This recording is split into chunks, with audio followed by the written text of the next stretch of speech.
যারা নিচু মনের মানুষ এরা মানুষের দোষ নিয়ে কথা বলে। Small people talk about people, average people talk about things and stories, and great people talk about ideas. যারা নিচু মনের মানুষ এরা মানুষের দোষ নিয়ে কথা বলে। যারা মাঝারি ধরনের মানুষ এরা এলাকার ঘটনা বিভিন্ন বিষয় নিয়ে কথা বলে। আর যারা বড় মনের মানুষ এরা আইডিয়া নিয়ে কথা বলে। তারা তাদের আইডিয়াকে কাজে লাগিয়ে সমাজটারে পাল্টে দিতে চায়।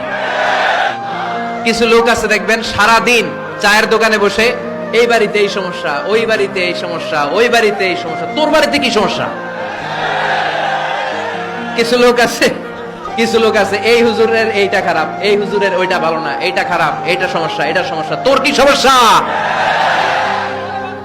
তোর সমস্যা তুই খুঁজে বের কর, নিজের সমস্যা খুঁজে বের কর। যে নিজে নিজের সমালোচনা করতে পারে সেই সর্বাপেক্ষা বুদ্ধিমান।